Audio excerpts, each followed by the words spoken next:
Mark with High Energy Labs. We have a amazing guest today. I got Skylar Ford. He is ex-Army and he also works as a personal trainer, and we are going to be talking about PTSD today and kind of some personal experiences what you have with it. We're going to be talking about some different ways to cope with it or deal with it. So stay tuned. We'll be right back.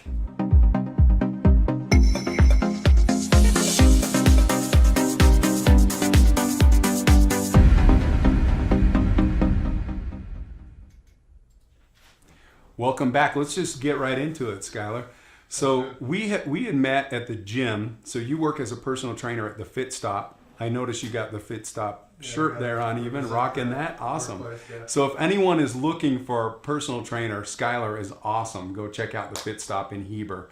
But the reason I want to do the show today, Skylar has some experience and kind of, you still deal with PTSD, correct? Yes. So I want to talk a little bit about that. I want to talk about your background. So tell us a little bit about what you did, how long you were in the military, and let's get a little bit into that. And without addressing the PTSD thing, just kind of as an intro of your background. So background on me, I joined the military when I was 19 out of Reno, Nevada. I was living there at the time, wasn't making a lot of money, needed to do something with my life. So right. I took the plunge, joined the military, joined the Army because that was just the one for me. And you worked as a medic, right? Yes, initially. I worked as a medic for 8 years. I was medically retired as a staff sergeant. So I served in Georgia. You Washington. said 6 years or 8 years? 8 years. 8 years, awesome. 8 years, got out as Well, thanks for your service. Thanks for your support. I appreciate it. It's a rare thing sometimes. Right. So I served in Georgia, Washington, Afghanistan, North Carolina, did training in Texas, Oklahoma, Indiana. I've seen a lot of the country. So that's just a basic background of where I've been and what I've done. Okay. And then how long have you been doing personal trainer? Did you got certified and everything? Yeah, I'm a NASM certified personal trainer. Been working as a personal trainer for just a few months now. However, my experience in the military has always been very heavily weighted towards physical training and being as physically ready as you can for combat and things that our job required in the military. Right. And so that got you kind of into fitness as well? Or what made you want to do personal training? Because you're in very good shape, got a lot of muscle on you. And so did that start with the military? You decided you wanted to get more into that? The reason I got into personal training is because I saw the benefits of working out when I was in Afghanistan. It was a good stress relief before the PTSD became really a factor. But then as the PTSD became a factor in my life, working out became my release and my outlet. Yeah, we'll get into that. That's a good way to cope with that, as well as with anxiety or stress. Yeah. Exercise is a good way to do that. Mm-hmm. So speaking of exercise, I came across this media moment, which it's time for our media moment. Woo! Okay, so I came across this video and I was like, holy crap, this guy is freaking strong. Let's roll the clip.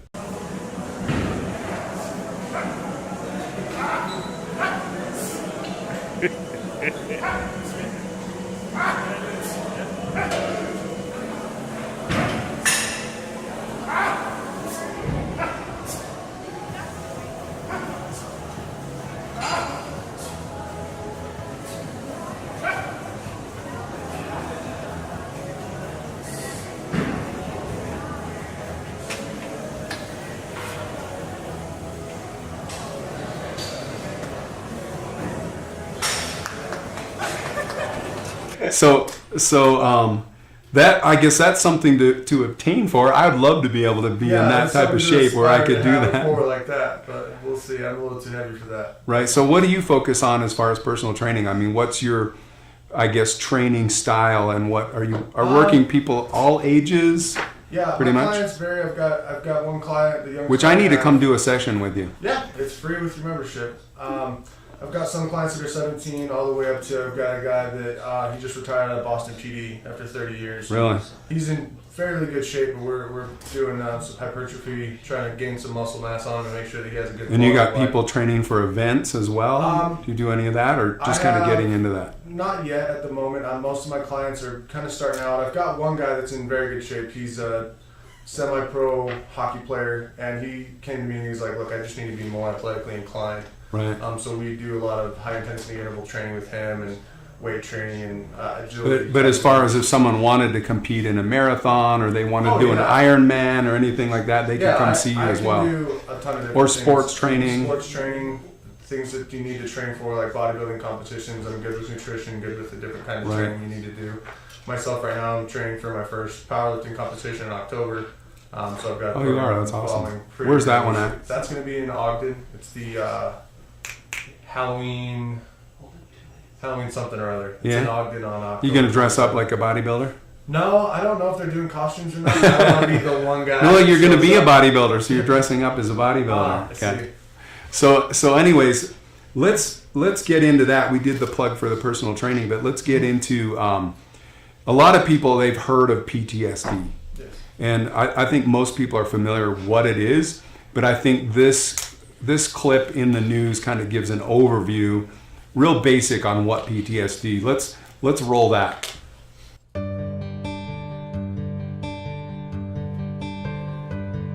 Post-traumatic stress disorder, or PTSD, is a condition that develops after a person has had a terrifying experience, which usually involves the threat of physical harm or death, either to oneself or another person or persons. PTSD can occur to someone who has been hurt or harmed themselves, or to someone who has witnessed another person being harmed or injured, such as an accident or attack. Previously, PTSD was a condition used to refer to war veterans suffering after the extreme confrontations of their combat experiences. However, as symptoms of PTSD have been brought to public awareness, many experts today diagnose PTSD as a result of varied incidents that cause a lot of trauma to individuals. These incidents may include torture, rape, vehicular accidents, physical abuse, natural disasters, etc.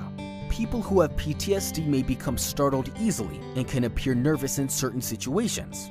Sometimes they have problems with dealing with other people, whereby they can be emotionally numb and have trouble manifesting any signs of real affection. They may even prefer to be on their own, as being with others may cause feelings of discomfort or even panic.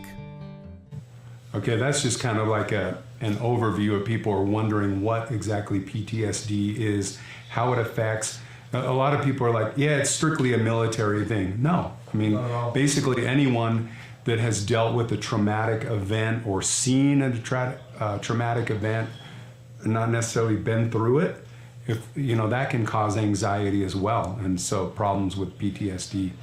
So I guess what I wanted to do is, we were going back to the gym thing. I wondered if you had any crazy gym stories in dealing with people or anything. Because me and my son go work out there, and we see very interesting people a lot of times, with very bad form. My favorite one is so we do this back, where you grab the ropes and you're pulling it in, working your back. And there's this guy that every time he pulls it in, he has to do the hip thrust. And it just kills me. We're just like, are you kidding me? Yeah, exactly. So I just wondered if you had any experience with clients or anything like that, or what's the craziest thing you've seen at the gym so far? Well, the craziest thing I've seen so far is probably my fault. So at our gym, there's a really slick concrete floor. Oh yeah, those are nice floors. I made the mistake of telling my client, okay, you're going to lay on this foam pad that has absolutely no traction on the bottom, and then you're going to put this ball on top of it and do sit-ups on the ball.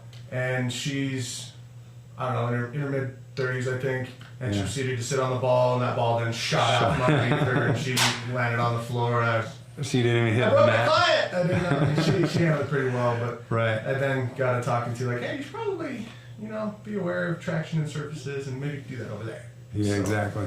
But cool. Other than that, I tend to try to correct incorrect form as politely as I can. Hey, what are you working on over there? Can I give you a tip? Because you don't want to go and be like, hey man, what are you doing? That's not how you do this, because that's not a good way to represent the gym and things. Exactly. Got to be tactful. Tactful.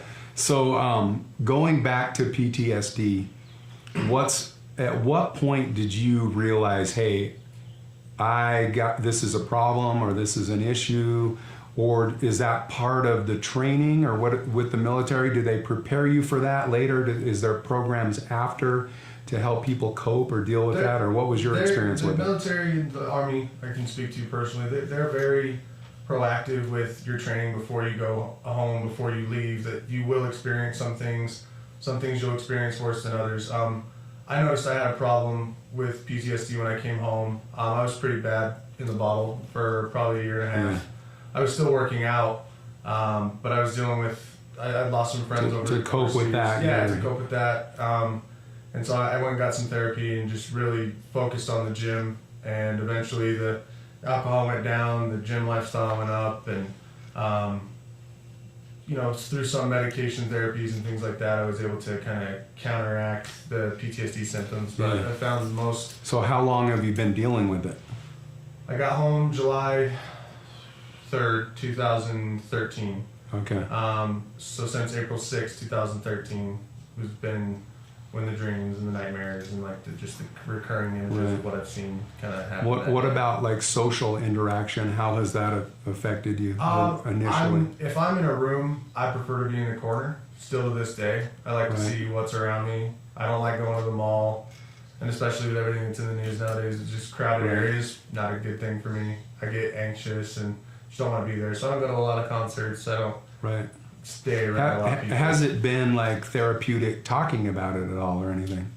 It's good to talk with like-minded people. I think I Right. still keep in contact with most people from my platoon that I serve with, and sometimes they'll call me when they're having a bad day, or especially around April 6th, which is when like the biggest event that happened to me happened. Like we're all really close and we'll lean on each other. And What was that event? Do you mind sharing it? I don't mind. So I was a member of a provincial reconstruction team. We were in charge of working with Air Force civilians and Army civilians of recreating and constructing. And this is the worst thing that happened that you saw? This is the worst by far.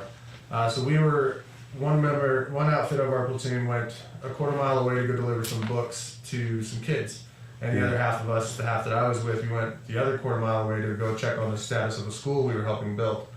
We were on the ground for a few minutes and we heard a really loud explosion. So loud that it knocked some of us over. Wow, from the percussion? Yeah, and so then we heard calls on the radio like contact means like we're under attack.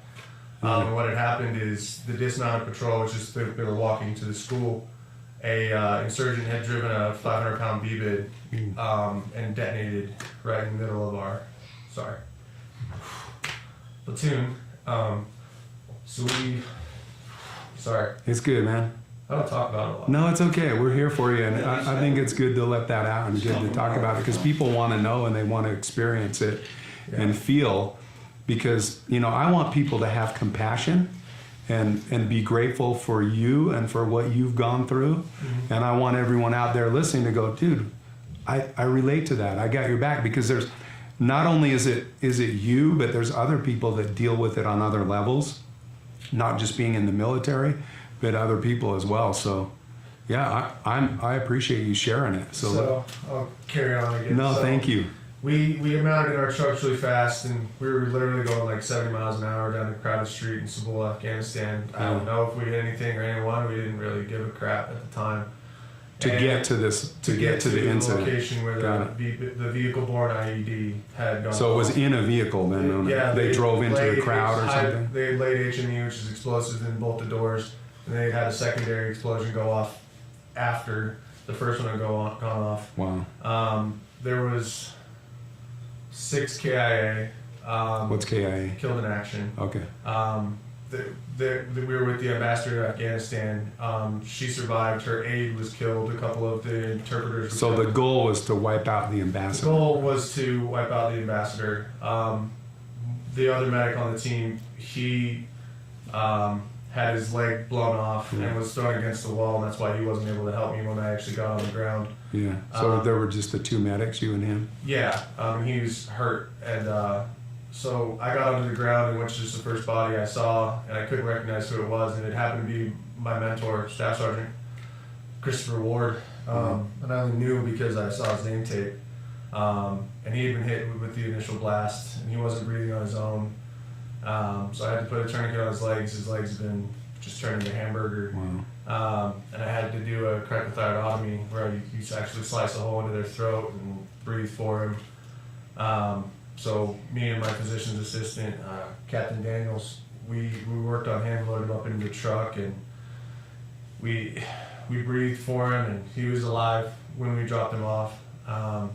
Took us about 20 minutes to get to the hospital.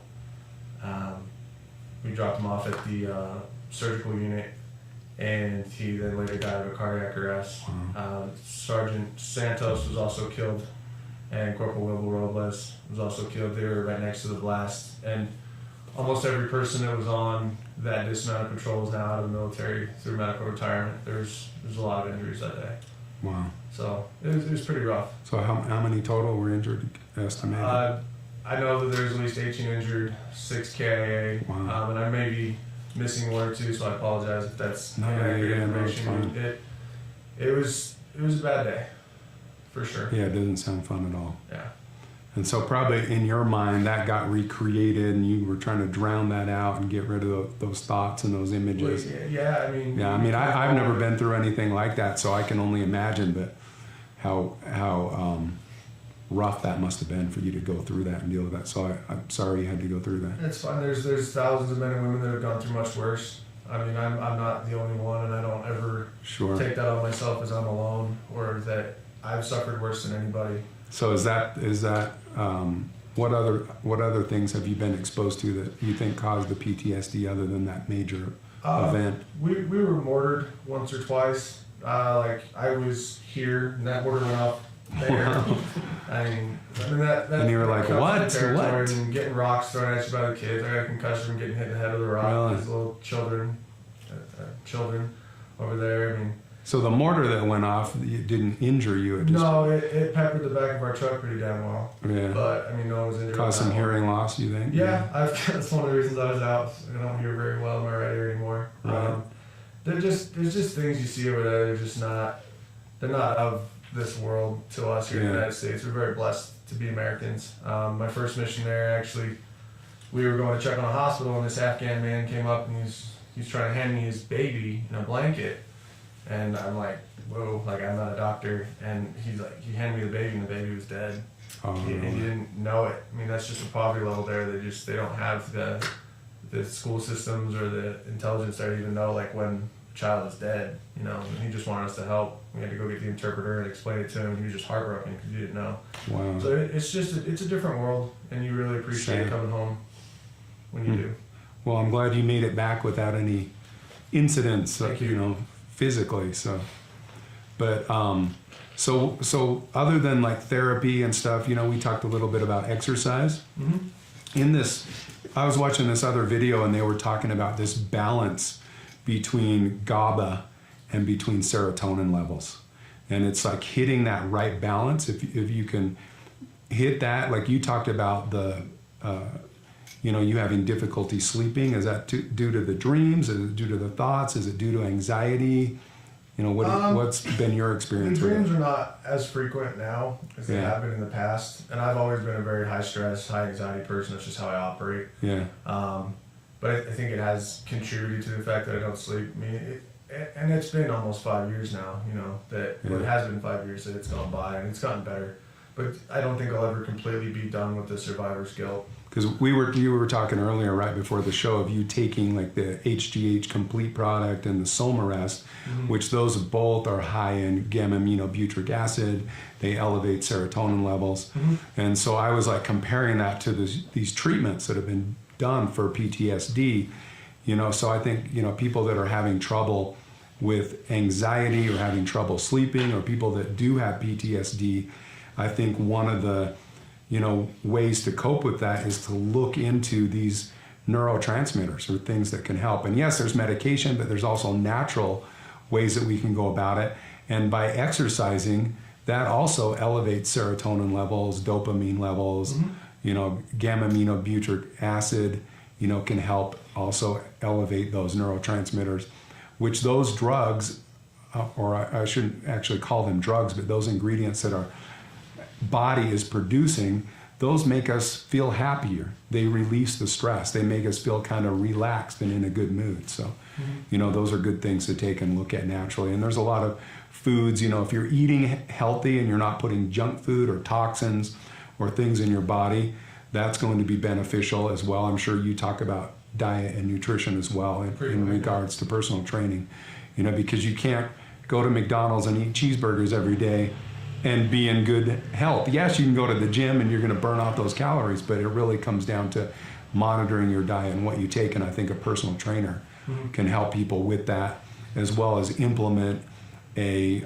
regimen that's going to, get you on track and make you hit those goals. Whether you're trying to compete for a marathon, an Ironman, whether you're doing long endurance training, for 100-mile events or whatever, because I know I have a friend that was on the show, a chiropractor, and he does these 100. He said one of them he did was like 108, 120 miles.